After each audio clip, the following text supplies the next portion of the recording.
NERDSoul.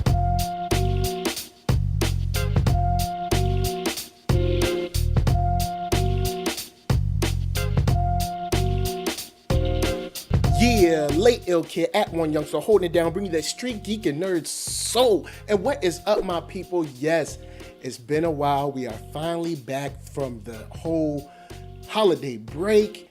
Man, last week we were just getting back into gear. This week we didn't have thumbnails because of the MLK holiday. And it's just good to be back with you guys talking about some TV. So before we even get started, great to see you. I hope you had a great break. I know it's been a while, and we're gonna have a giant size issue today. So keep your eyes locked down below so we can see what we're gonna talk about next. And then you can go on and hit me up and let me know what you've been thinking about. So over the break, of course, when it comes to on screen, we lost just before the break came back, a wonderful person in Carrie Fisher. You guys know that I have loved Star Wars for so long, and it was a big blow to me, a big blow to many, the industry, the Lucasfilm family, so many fans of hers in and outside of Star Wars. And I just wanted to say something that's just real quick to her and her memory. Just thank you for sharing your genius with us, because you know, you have given us so many moments of empathy, of emotion, of laughter, of suspense, and terror and action. And it's just, we just thank you for sharing your just genius, your talent with us, and you will truly, truly be remembered every time we click play, whether it's Blues Brothers or whether it's Star Wars or anything else. We will have you fondly in our memory. So, moving on, next up, we've got, yes, Hidden Figures. You guys remember I saw it a little bit last year, a bit earlier than you guys, but I ranted and raved about it. Even gave it 5 stars and told you that you should definitely go see it. Now, Hidden Figures, if you don't know about it, is about 3 young women that are working at NASA and actually are instrumental in getting people not only into space, but also back safely. And the film is not only good, but it's receiving the critical acclaim and also the money at the box office. The movie has been doing gangbusters. It's been beating all kinds of films that it's been going up against. And January has been a very, very good month for Hidden Figures. Not Hidden Fences, but Hidden Figures. Being from Virginia, I was just already locked into it. Having so many people that just love it like I do, it's just exciting. And I think you should definitely go out and check that film out because it is worth it. Taraji P comes through, Janelle Monáe, Octavia Spencer comes through. The movie's good. The movie's, I can't stress to you how much it's important historically and how important it is just as a film of that caliber and of that scale coming out and really, really being received so well, especially around Oscar and award season, Golden Globes and all that, Image Awards and all that stuff. So it's really cool. You should definitely go check it out. Can't praise it enough. It's definitely worth it. And kudos to Taraji P and the whole team out there. Pharrell, all y'all got a hit on your hands. So next up, we've got, that's right, Golden Girls. That's right, Golden Girls. Thank you for being a friend. The same Golden Girls from this clip. Oh, yeah. That's them. Oh boy. Hulu is bringing Golden Girls to their streaming platform, and I'm going to be honest, for someone who does dabble in a bit of old TV, I'm excited to see them back. Golden Girls was one of the shows that I remember having to watch because my mom watched it, and even when I was younger, I thought that show was hilarious.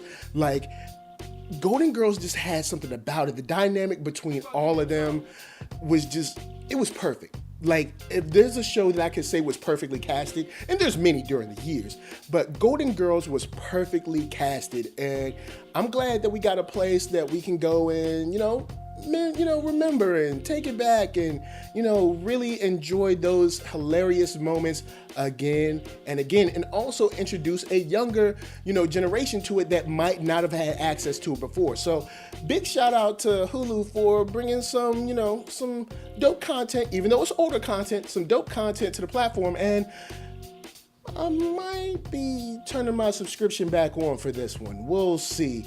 Hulu been tripping. But next up, we're going to be talking about, that's right, your boy Jason Momoa in the Frontier trailer. Look at this thing. Man, it is crazy. You get to see your boy, that's right, Aquaman, doing it up in the colonial times like none other. Now, it is no secret at all that I am not too keen on period pieces. Never have been. I'm always about either now or in the future. But to see that this guy has an axe to grind, no pun intended, and that Aquaman is rolling around with a hatchet and a chip on his shoulder, kind of interested. And Netflix has got this joint queued up for you like none other, because it looks like there's going to be a lot of butt kicking going on.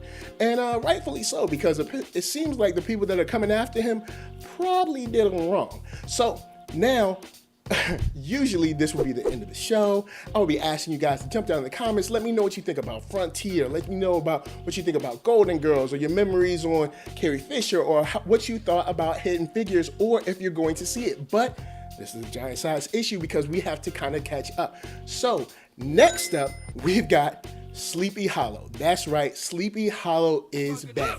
Yeah, check it out. You see it all right there in its wonderful sort of reboot glory. Sleepy Hollow has changed over the years. Season 1 was amazing. It blew me out of my socks. I was going crazy. I was like, this show is dope. Season 2 definitely faltered. Season 3 was without payoff. But now we're back in Sleepy Hollow, and this time they're not in Sleepy Hollow. They're actually in DC, and it doesn't really seem like the same show. Now, you guys can tune in to me and my boy Stephen Lemieux on AfterBuzz Network to do the after show for Sleepy Hollow, but I'll give you the rundown real quick on my thoughts about it. It's kind of become, I guess you could say, sort of a generic action show. And what I mean by that, it's like they're using the formula of, say, Arrow or The Flash, with kind of creating like a superhero team around Ichabod Crane. Now, it's not that the show is bad per se, but it's not nearly as good as it used to be. And the fact that they're trying to reboot it, but also keep some threads from the past, I think the writers are really struggling with it. If you're a new watcher that has never ever seen Sleepy Hollow, I think with the first 2 episodes of the season 4, you could definitely jump in and probably maybe find something to get into it, or maybe even enjoy it. If you're someone who loved season 1 and maybe fell off during season 2, it might be tough for you to come back. Real tough. So anyway, next up, that's right, American Horror Story is doing its thing and coming back with FX. That's right, FX has gone on and renewed American Horror Story for 2 more seasons. It's crazy the success that this show is having on this network, or I guess cable channel, whatever you want to call it. But American Horror Story just keeps continuing to build and maintain an audience. And this season seems to be no different. Now, for me, I believe this season, which is season 6, Roanoke, was better than the last season, which was, I believe, The Hotel. But it's just crazy to see that this show is continuing to build and continuing to be good. And I believe that the anthology nature of it really has to, do with this, because you're not locked in to the same storyline year after year after year. In a way, they kind of keep it fresh, and they give you a full season long of a certain particular story instead of something that was episode to episode, say like Twilight Zone. But it still comes through, and I believe with a short season, like 10 or 13 episodes, I believe it's 10, with a short season like that, you're able to keep the story compact, real tight, and pace it well without getting drawn out like network shows when it comes to like 22, 24, 26 episodes or whatever, because you can get a lot of fillers that way. So here's just a big old kudos to the whole fam out there with American Horror Story.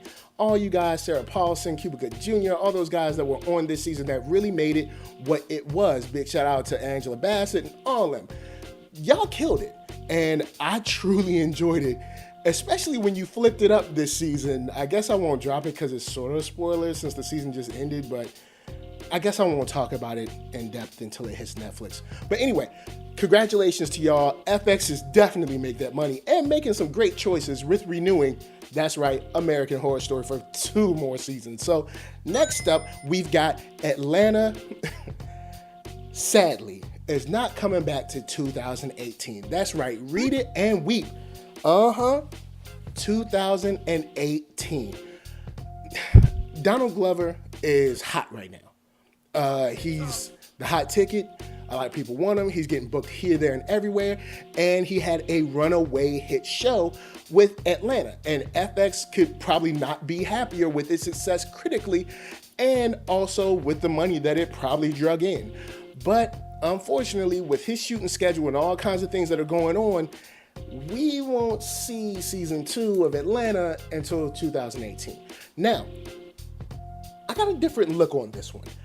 I think this is a good thing. I think it's similar to when 24 went away for a little bit and then came back. This will allow the show to be real fresh when it comes back. It'll give everybody a chance to sit back, come up with some new topics, some new ideas and thoughts and approaches, and come back and hit us just as hard as season 1 did.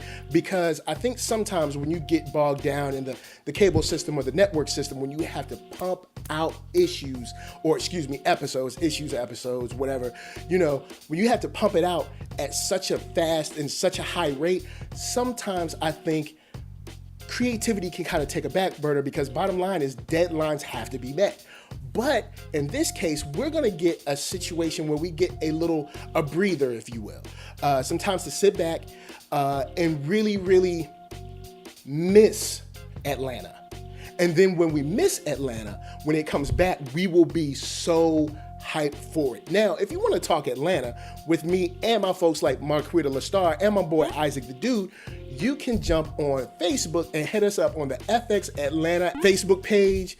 The joint is dope. We got a lot of people there that just like talking Atlanta and just enjoying Atlanta as a whole. Also, you can check out the Aftershow that Marquita and I and Sade Sellers did on the YouTube channel. It's a whole playlist for it. It's dope.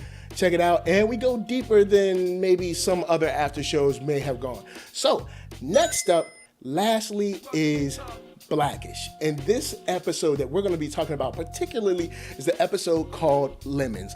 In Lemons, we get the commentary on the election that we just went through in November with Hillary and Trump, and people's feelings in, around, and about the situation. And I believe that this episode really came strong once again. Blackish is a show that has found a way to deal with topical and very, very timely issues without spending too much time, but giving you just the right perspective on it and asking the right questions and pretty much challenging you to think about how you think about that situation, whether it's Ferguson, whether it's an economic collapse, or whether it's this with the whole election of Trump and the power, the transition of power and all of that good stuff. This episode really shined between Lawrence Fishburne's character and the older son. It really shined with the older daughter as well. And definitely you cannot miss Anthony Anderson in this really cool and very, very timely monologue that he does. And I think I'm going to leave it right there. That's where we're going to leave this episode. You guys should check out the newest issue or the newest episode of Blackish, named Lemons, in season 3, episode 12.